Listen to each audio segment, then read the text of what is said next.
Selamat sore, Assalamualaikum warahmatullahi wabarakatuh. Waalaikumsalam Waalaikumsalam warahmatullahi warahmatullahi wabarakatuh. wabarakatuh. Oke, baik. Terima kasih Bapak dan Ibu sudah gabung di pelatihan ini ya, di in-house training di materi kita, yaitu materi tentang pemanfaatan IT dan juga platform pembelajaran. Oke, di sore siang hari ini yang sangat cerah ini, sebelum kita mulai pembelajarannya atau pelatihannya, alangkah baiknya kita berdoa dulu agar apa yang kita pelajari nanti bisa bermanfaat di hari berikutnya dan tentunya mendapatkan manfaat dari apa yang kita pelajari. Baik, saya akan sendiri akan doanya. Silakan Bapak Ibu untuk berdoa terlebih dahulu. Oke, Bismillahirrahmanirrahim. Berdoa mulai.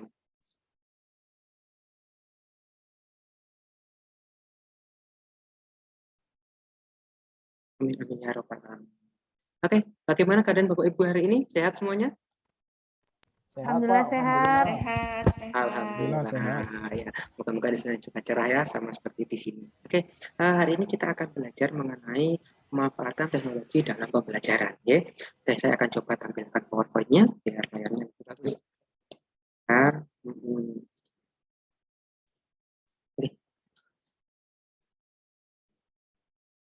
Terlihat ya Bapak Ibu?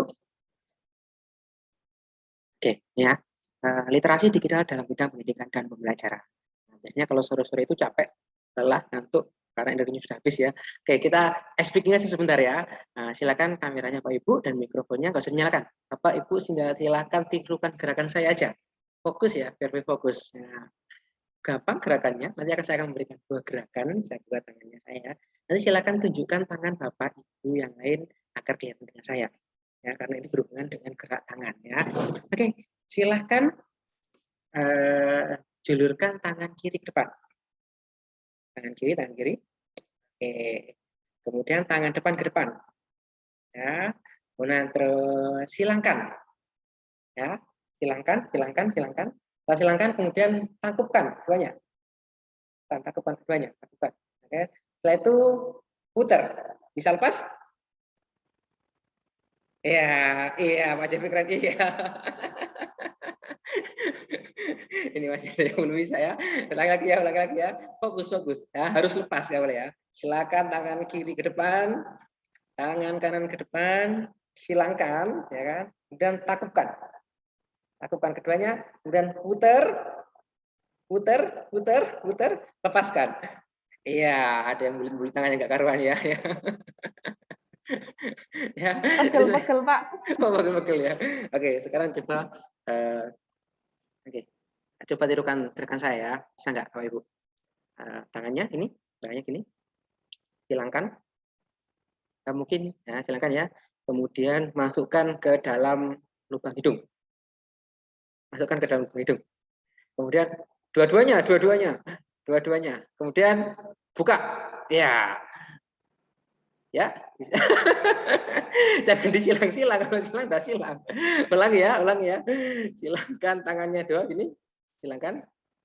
Kemudian masukkan ke dua-duanya ke lubang hidung satu persatu. Nah, masukkan. Kemudian terus tarik. Bisa buka seperti ini? Iya. Nggak tahu hidungnya di mana saya ya. Nggak tahu hidungnya hilang ya. Oke, terima kasih Bapak-bapak dan Ibu-ibu sudah semangatnya. Moga-moga SP-nya bisa tambah semangat dan tambah ceria. Oke, hari ini kita akan belajar tentang literasi digital dalam bidang pendidikan dan pembelajaran ya. Nah, nanti capaian pelatihan in-house training. Oke, baik, maka saya next. Next. Nah ini adalah tujuan kita belajar hari ini ya. Ada beberapa.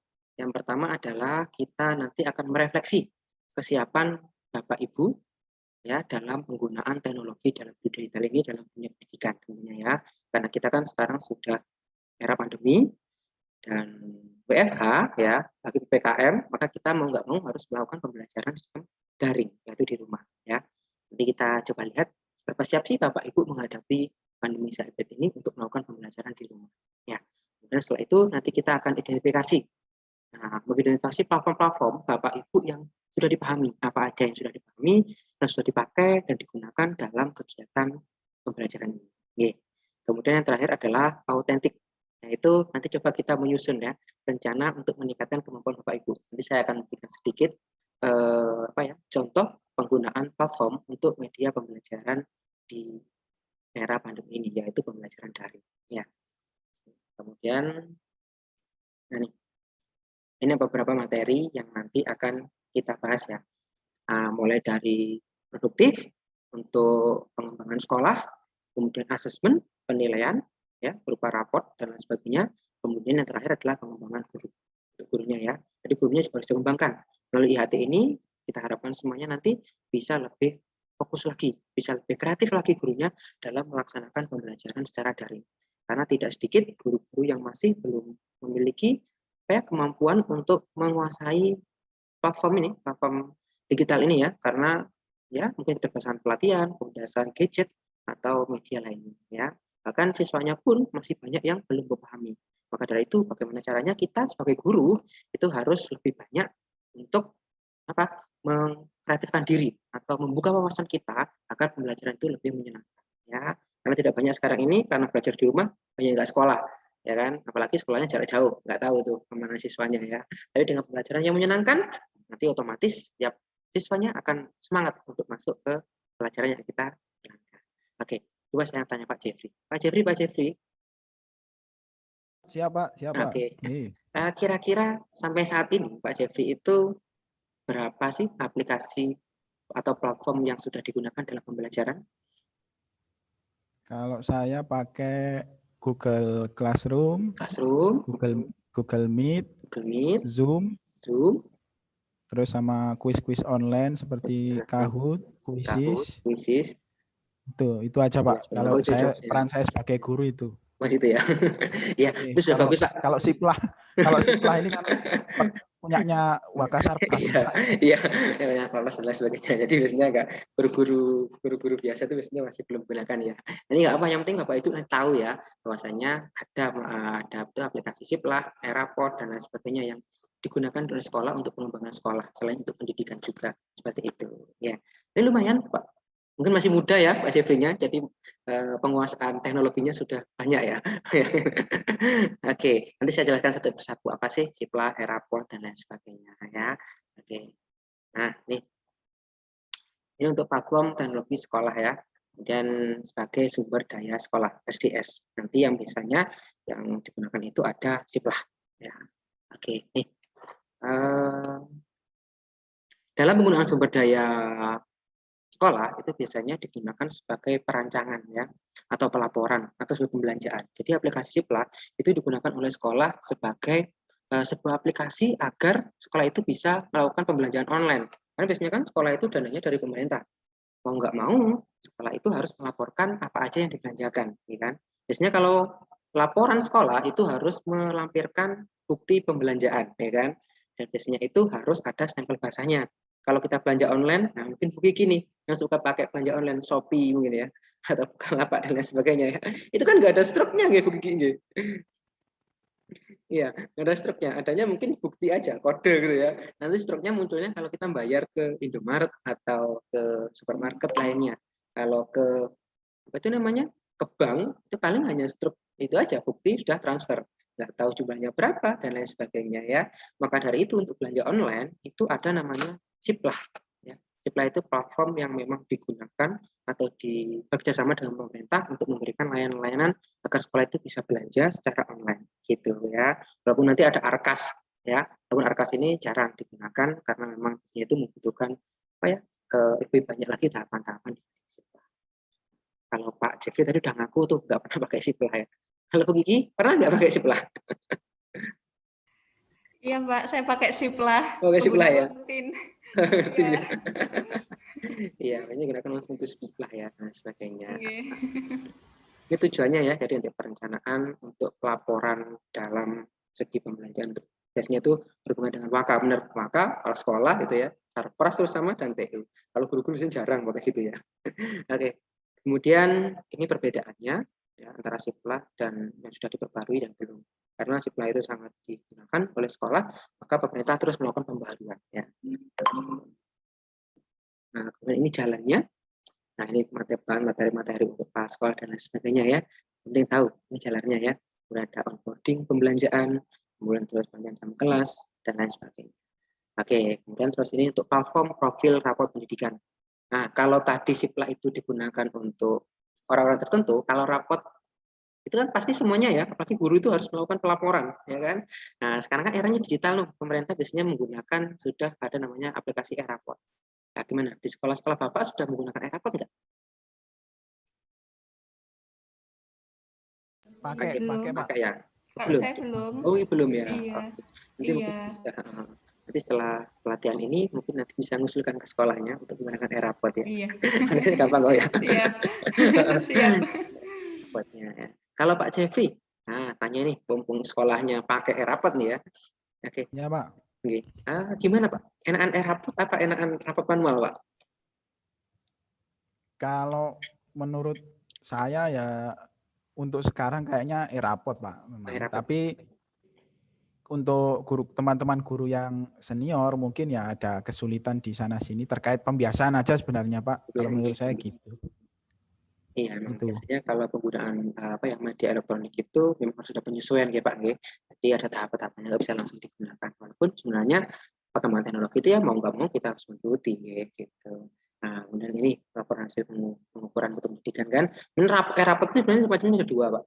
Ada Ibu ya, ada rapot untuk siswa, ada rapot untuk gurunya juga. Jadi gurunya itu ada rapotnya juga. Nanti dilaporkan melalui dapodik oleh yang dapodik ya, oleh sekolah untuk dilaporkan ke pemerintah. Oh guru ini loh aktif gitu lah. Oh ini rapotnya seperti ini dan lain sebagainya. Seperti itu. Mungkin kita guru-guru jarang megang itu ya, karena itu kebijakannya dari atas sana ya. Kita ini yang dilaporkan aja gitu. Oke, ini kemudian dimensi yang diukurkan ya, ada beberapa komponen dan lain sebagainya. Versi data, profil, dan lain sebagainya. Ini jalannya tadi seperti tadi. Nah, kemudian untuk platform guru. Nah, biasanya platform guru ini yang memang harus kita kuasai sebagai guru ya, sebagai tenaga pendidik, kita harus benar-benar menguasai. Agar apa? Agar pembelajaran di era pandemi ini bisa berjalan dengan lancar dan baik. Ya. Karena terlebih apa? Siswanya sekarang sudah mulai digital. Masa gurunya kalah dengan siswanya? Janganlah. Minimal sama ya. Mereka sudah era sekarang kan era 4.0, semuanya sudah melalui teknologi. Jadi pembelajaran pun kita harus mengikuti menggunakan teknologi. Seperti itu. Bapak Ibu sudah punya laptop masing-masing kan? Sudah lah ya, pasti sudah. Sudah punya ya, sudah. Punya handphone masing-masing ya. Biasanya kendalanya gitu ya. Waduh Pak, nggak bisa ini Pak pakai seperti ini. Laptopnya jadul Pak gitu ya. HP-nya jadul Pak, nggak bisa Pak gitu ya. Nah sekarang nggak bisa. Memang tuntutan zaman seperti itu, mau nggak mau kita harus mengikuti juga ya. Itu kalau memang nggak bisa beli ya kita perbarui ya. Atau kita ya minimal kita upgrade lah biar lebih bagusan lagi. Gitu. Nah kemudian ini ada beberapa platform yang disediakan oleh pemerintah untuk pengembangan guru. Oke, jadi pemerintah itu sangat peduli pada guru-guru agar apa? Agar gurunya bisa berjalan dengan baik saat pembelajaran. Ini ada namanya platform teknologi pengembangan guru. Tapi ini belum masuk, menurut pemerintah itu akan bulan Agustus insya Allah mau dikeluarkan. Oke. Gitu. Jadi belum bisa kita gunakan. Yang penting Bapak tahu aja bahwasanya ada aplikasi nanti yang diberikan oleh pemerintah terkait tentang platform tentang pengembangan guru seperti itu. Nanti ada isinya ya, ada asesmen siswanya, ada perangkat ajarnya. Nanti kita melalui aplikasi ini saat belajar itu akan lebih mudah lagi untuk melakukan penilaian di siswanya seperti itu. Oke. Nah, kira-kira nih kalau Pak Jeffrey dan Bu Kiki nih, kalau samanya nih pembelajarannya nanti untuk penilaiannya, kemudian untuk raportnya itu menggunakan sistem seperti ini. Jadi semuanya sudah satu bentuk dalam satu aplikasi yang langsung kita masukkan dalam sebuah handphone, menggunakan dari handphone ya. Kira-kira lebih baik apa gimana? Apa enakan manual aja ditulis gitu? Kayaknya ya kalau simpel dan praktisnya ya pakai handphone ini Pak. Tapi kalau saya sih lebih sepakat laptop sebenarnya Pak. Oh, laptop. Iya, benar. Tapi kalau kalau handphone kan setiap hari dibawa Pak ya. Nah coba kita nggak mungkin lah, pasti kalau mau berangkat kerja itu handphonenya ketinggalan, dibela-belain telat kan untuk ambil handphonenya ya kan. Kalau laptopnya telat, laptopnya ketinggalan, nggak apa wis, pinjam laptop komputer aja, komputer sekolah aja lah gitu mestinya kan. Saya nggak bisa pinjam. Takut full memori mungkin, Pak. Oh gitu, gitu. Kayaknya nih. Memorinya udah habis maksudnya ya. Iya. Iya, iya. Tapi nanti biasanya kan iya kalau aplikasi itu pasti makan memori handphone emang ya. Kecuali kalau Bapak Ibu sudah punya G Suite di sekolahnya masing-masing, itu nanti oleh Google disediakan aplikasi berupa Google Drive yang nggak ada batasannya. Berapapun Bapak mau nyimpan di Google Drive itu nggak ada batasan. Kalau sebenarnya kalau pakai Drive itu kita bisa yang gratis, tapi kalau nggak salah cuma berapa 3 giga ya, gitu. Saya banyak tuh materi-materi pembelajaran untuk siswa itu saya share semua ke Google Drive ya. Nanti kalau mau ngajar, saya share aja tuh linknya ke anak-anak. Nyarek, linknya silahkan dibuka tuh untuk materinya gitu ya. Kalau Ibu belum? Iya, pakai ini apalagi pas daring ini sering nyimpan di Google Drive membiasakan anak-anak itu. Geng. Dimanfaatkan aja, geng. Ya lumayan, Iya. 3 atau 4 GB gitu ya. Kalau habis ya buat akun lagi aja baru ya kan. Jadi semakin banyak akun, makin banyak itu penyimpanannya ya. Lumayan lah, Oke. gratisan ya. Iya, soalnya Mas, banyak yang nggak punya flash disk juga, Pak. itu pakai itu aja. Iya. Seumur hidup itu, asalkan nggak lupa Iya. password sama emailnya aman udah ya.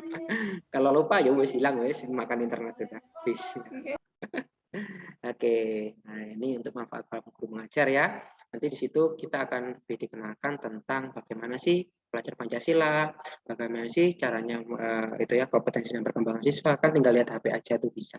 Kemudian terus memudahkan guru untuk menemukan perangkat ajarnya. Kalau tinggal buka aja tuh di HP ya, ada tadi bagian perangkat ajar dan sebagainya. Kemudian terus nanti karena itu berhubungan dengan pemerintah, dengan pusat, maka akan sering masuk keluar apa itu namanya informasi-informasi dari pemerintah terkait pembelajaran seperti itu. Oke. Dan ada fitur-fiturnya dan lain sebagainya.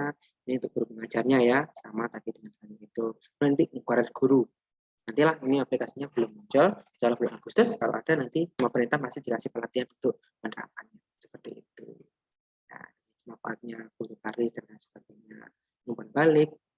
Kemudian yang ngisi untuk Bapak Ibu karena biasanya itu sekarang sudah era digital, udah nggak perlu lagi tuh kita panggil pengawas ke sekolah, kita tinggal aja rekam kita pembelajaran, rekam kita pelatihan ya melalui internet, melalui video dan sebagainya, kita upload di sini, udah laporkan, udah terbukti, maksudnya kita sudah melakukan pelatihan dan pembelajaran secara baik dan benar gitu. Bapak Ibu pernah nggak buat video ngajar di kelas ini? Kalau saya belum, Pak. Oh, belum. Kalau Bu Kiki sudah belum? Pernah. Oh, pernah ya, pernah. Iya. Untuk keperluan apa, Bu? Iya, untuk yang daring ini pakai aplikasi Bandicam. Oh, Bandicam. Ya, Iya, pakai Bandicam itu sih. ya. Untuk apa, Bu, itu buat rekam video? Dilaporkan apa untuk konten atau gimana? Untuk pembelajaran ini aja daring, Pak. Jaringan jauh deh. Iya. Itu, saya tuh pernah punya teman di sekolah itu, jadi ya apa ya, nakal ya, nggak nakal sih, saya kira kreatif ya. Jadi dia itu kan ngajarnya kan online gini nih. Jadi dia itu rekam di kelas, dia ngerekam ngajar, ya kan, direkam sebagai video yang bagus, ya kan ngajarnya sama tuh, kelas 1 kan, 1, 2, 3, kelas 1A, B, C, sampai F gitu ya. Jadi enak dia buat jadwal gitu, langsung aja diklik videonya. Jadi dia nggak ngajar gitu, tinggal hapus video, udah selesai. Enak banget pokoknya dia wes ya apa ya nakal sih nakal ya tapi kreatif juga dia ya kan nggak usah ngajar tuh rekam ya tonton ini sudah sama aja A sampai B kan sama materinya itu ya walaupun itu kan ya apa ya nggak ada istilah apa itu merdeka belajar kan karena setiap anak sudah dipastikan seperti itu ya kita kan sudah mulai merdeka belajar ya mungkin di sekolah PK ini pelatihan ini nanti mungkin lebih terbuka wawasan kita punya nggak bisa disamaratakan kan pelajaran itu harus disesuaikan dengan kebutuhan peserta didik gitu. Oke, nah nih sebagai saya berikan satu contoh Bapak Ibu bagaimana sih penggunaan aplikasi itu dalam pembelajaran yang asik dan menarik ya kan. Ini saya coba mungkin sudah Pak Jari katanya udah pernah pakai namanya itu ya apa itu namanya tadi aplikasi tentang Kahoot ya gitu.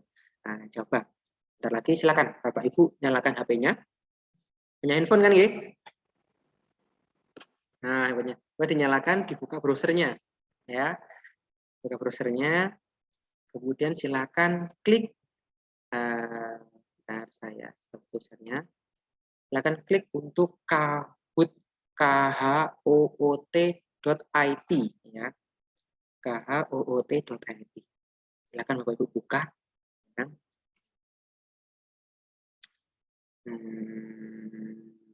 Mana ya? Bentar. Nih, silakan kalau sudah terbuka, bisa ditunjukkan handphonenya. Oke, oke, monggo kita coba main ya. Oke, silakan tuh gamenya untuk pinnya silakan dimasukkan. kahoot.it ya, silakan.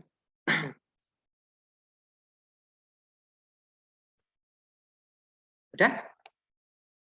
Belum ada yang masuk. Oke, Pak Jeffrey udah masuk nih. Namanya samarkan aja nggak apa-apa ya. Nggak kelihatan. Silakan. Bu Kiki, silakan masuk nih. Kita main yuk. Saya pengen ngetes nih. Pak Ibu cerdas cermat ya.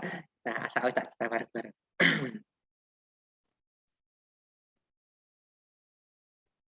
Mana Bu Kiki? Sudah? Bisa?